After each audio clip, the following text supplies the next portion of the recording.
আসসালামু আলাইকুম। আমরা এখন দেখব কর্মসংস্থান ব্যাংকের ডাটা এন্ট্রি অপারেটর পরীক্ষার প্রশ্ন সমাধান গণিত পার্টটুকু। অঙ্ক শুরু হবে 21 নম্বর অঙ্ক দিয়ে। 21 নম্বর অঙ্কটা ছিল কোন ভগ্নাংশটি সবচেয়ে বড়। তো এখানে ছিল 5/8, 3/4, 7/10, 2/3। তো এই কটার মধ্যে যদি আমরা দেখি 5/8কে আমরা লিখতে পারি 0.625, এটাকে লেখা যায় 0.75, এটাকে লেখা যায় 0.7, এটাকে লেখা যায় 0.6667। তো এখানে আমরা দেখতে পাচ্ছি বড় হচ্ছে 0.75, সেই ক্ষেত্রে অ্যান্সার হবে 3/4। তারপর অঙ্ক নাম্বার 22তে বলা আছে 1.5 ইঞ্চি 1 ফুটের কত অংশ। তো 1.5 ইঞ্চি যদি 1 ফুটের কত অংশ জিজ্ঞাসা করে, আমরা জানি 12 ইঞ্চি হচ্ছে 1 ফুটের সমান। তাহলে 1 ইঞ্চি হবে 1/12, আর 1.5 ইঞ্চি এটাকে লেখা যায় হচ্ছে 3/2 ইঞ্চি। 3/2 ইঞ্চি হবে 1/12 ইন্টু 3/2, অর্থাৎ 1/8 অংশ, অর্থাৎ 1/8 অংশ হবে এই কোশ্চেনের অ্যান্সার। তারপর অঙ্ক 23তে বলা আছে কোনো সম্পত্তি 3/4 অংশের মূল্য 36,000 টাকা হলে তার 2/3 অংশের মূল্য কত। তো আমরা ধরি টোটাল সম্পত্তিটা হচ্ছে x, তাহলে প্রশ্ন বলা আছে 3/4 অংশ অর্থাৎ 3x/4 ইকুয়াল টু আসবে 36,000 টাকা। তাহলে এখান থেকে x এর ভ্যালু আমরা বের করব 36,000 ইন্টু 4/3, এই টাকার পরিমাণ আসবে 48,000 টাকা। তো 48,000 টাকা হচ্ছে x এর ভ্যালু। এখন আমাদের বের করতে বলা হয়েছে ওই সম্পত্তির 2/3 অংশ।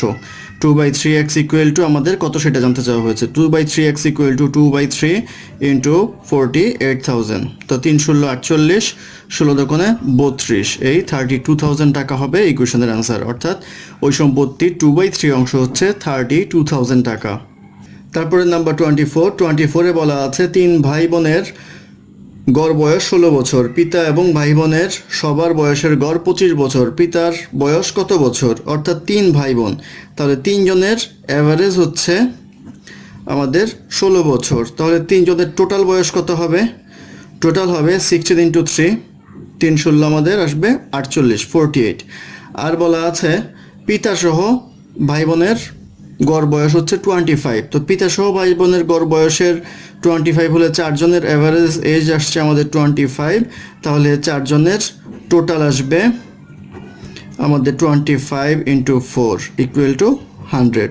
তাহলে অতিরিক্ত এটাতে বেশি আছে একজন পিতা, সেই ক্ষেত্রে এইটা এবং এটা ডিফারেন্স বের করলে আমরা বের করতে পারবো পিতার বয়স কত। তাহলে পিতার বয়স হবে 100 - 48 ইকুয়াল টু 52 ইয়ার্স। 52 ইয়ার্স হবে পিতার বয়স। তারপর নাম্বার 25-এ বলা আছে 5টি গরু এবং 9টি ছাগলের দাম একত্রে 27,500 টাকা। একটি ছাগলের দাম 1250 টাকা হলে 13টি গরুর দাম কত। তো দেওয়া আছে 5টি গরু এবং 9টি ছাগল, এর প্রাইস হচ্ছে আমার 27,500 টাকা। তো প্রশ্ন দেওয়া আছে একটি ছাগলের দাম 1250 টাকা। তাহলে এখানে আছে কয়টি ছাগল, 9টা ছাগল। তাহলে 9টা ছাগলের দাম হবে আমাদের 1250 ইন্টু 9 ইকুয়াল টু আসবে 11,250 টাকা। এই 11,250 টাকা অর্থাৎ 9টা ছাগল আমরা এখান থেকে বিয়োগ করব। এখান থেকে যদি বিয়োগ করি 11,250, এটা বিয়োগ করলে আমাদের আসবে 16,250। এটা আসলো আমাদের 5টা গরুর দাম। 5টা গরুর দাম আসলো আমাদের 16,500 টাকা। প্রশ্ন জানতে চাওয়া হয়েছে 13টা গরুর দাম কত। তো 5টার গরুর দাম যদি 16,250 টাকা হয়, তাহলে একটা গরুর দাম হবে ঐকিক নিয়মে করলে 16250 ডিভাইডেড বাই 5। যদি বলা হয় 13টা গরুর দাম কত, তাহলে আমরা ইন্টু 13 এটা লিখতে পারি। এটা ক্যালকুলেশন করলে পাওয়া যাবে 42,250 টাকা। এই 42,250 টাকা হবে এই কোশ্চেনের অ্যান্সার। তারপর অঙ্ক 26-এ বলা আছে 3,500 টাকা বিনিয়োগের ফলে 84 টাকা লাভ হলে ওই বিনিয়োগের চেয়ে 1,000 টাকা বেশি বিনিয়োগ করলে লাভ কত টাকা হবে। অর্থাৎ 3,500 টাকা বিনিয়োগ করলে লাভ হয় 84 টাকা। তাহলে এখন বলছে 1,000 টাকা বেশি বিনিয়োগ করতে হবে। 1,000 টাকা বেশি মানে 3,500 আগে ছিল, এখন 1,000 টাকা প্লাস হবে। টোটাল বিনিয়োগ হবে আমাদের 4,500 টাকা। এই 4,500 টাকা বিনিয়োগের আমার যেই প্রফিটটা হবে সেটা জানতে চাওয়া হয়েছে। তো 3,500 টাকায় লাভ হয় 84 টাকা, 1 টাকায় লাভ হয় 84/3,500, তাহলে 4,500 টাকায় লাভ হয় কত ইন্টু 4,500, এটা ক্যালকুলেশন করলে পাওয়া যাবে 108 টাকা। এই 108 টাকা হবে ইকুয়েশনের আনসার। তারপর অঙ্ক 27 বলা আছে বার্ষিক সরল সুদের হার 5% হলে কত টাকা 8 বছরের সুদে আসলে 2,380 টাকা হবে। অর্থাৎ এখানে দেওয়া আছে, আমরা জানি interest I equal to N P R. N হচ্ছে এখানে সময়, পি হচ্ছে মূলধন, আর হচ্ছে সুদের হার। তো সময় এখানে দেওয়া আছে 8 বছর 8 ইয়ার্স, মূলধন দেওয়া নাই, সেই ক্ষেত্রে মূলধনকে ধরবো আমরা এক্স, আর সুদের হার দেওয়া আছে হলো 5%। 5%কে আমরা লিখতে পারি 5/100, এটাকে লেখা যায় 1/20। তো এটা হবে আমাদের ইন্টারেস্ট সুদের হার। তো প্রশ্নে বলা আছে সুদ আসলে টাকাটা হবে 2,380 টাকা। তো 2,380 টাকার মধ্যে কি আছে, এই ইন্টারেস্টটা থাকবে প্লাস তার সাথে প্রিন্সিপাল অ্যামাউন্টটা থাকবে, এই দুইটা মিলিয়ে হবে 2,380 টাকা। তাহলে ইন্টারেস্ট হচ্ছে আমাদের এনপিআর, এনপিআরের ভ্যালু যদি আমরা বসাই তাহলে পাবো x into 8 into 1/20 plus P এর ভ্যালু হচ্ছে এক্স ইকুয়াল টু আসবে 2380। তো এটা যদি আমরা করি তাহলে পাবো আমরা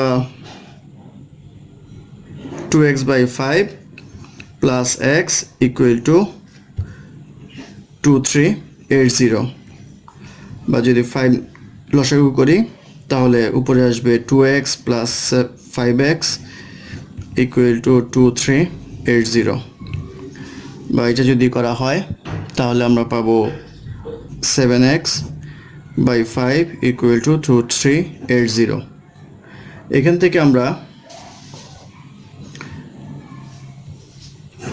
ক্যালকুলেশন করলে এক্সের ভ্যালু পাবো 1,700 টাকা। অর্থাৎ এই 1,700 টাকা হচ্ছে আমাদের প্রিন্সিপাল অ্যামাউন্ট। এটি জানতে চাওয়া হয়েছে মোট কত টাকা হলে, অর্থাৎ 1,700 টাকা ইনভেস্ট করলে আমাদের 5% ইন্টারেস্টে 8 বছরের সুদে আসলে 2,380 টাকা হবে।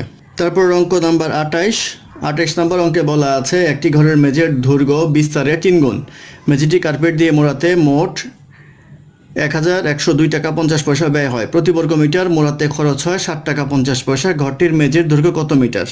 তো ঘরটির মেঝের আমরা দৈর্ঘ্য এবং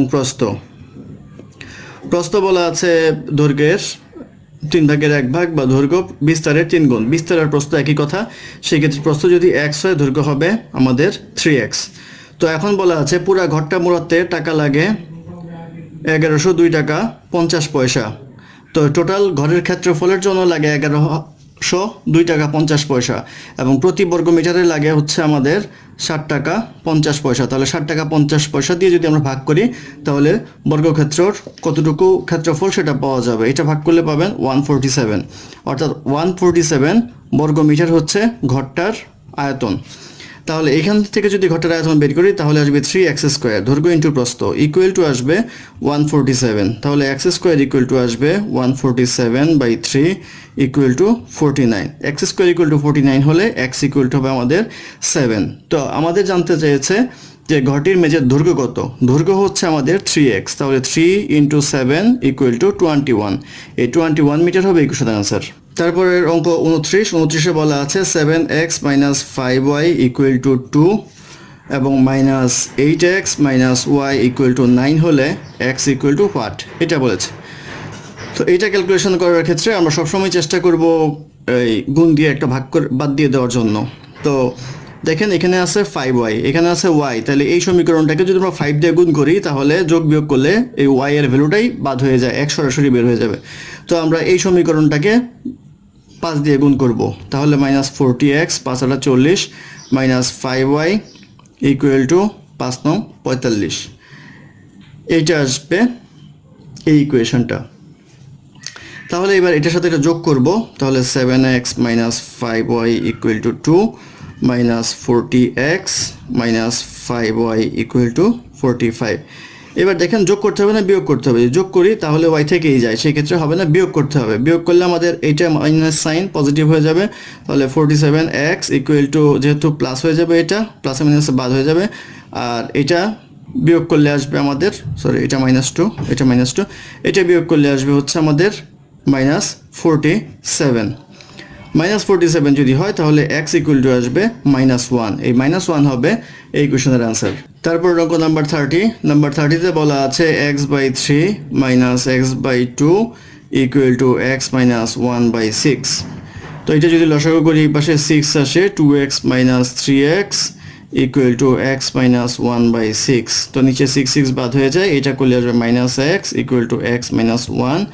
এক্সকে এই পাশে আনলে আপনারা পাবেন -2x ইকুয়াল টু -1, বা x ইকুয়াল টু আসবে -1/-2 ইকুয়াল টু 1/2। এই 1/2 হবে এই কোশ্চেনের x এর ভ্যালু, অর্থাৎ x ইকুয়াল টু 1/2।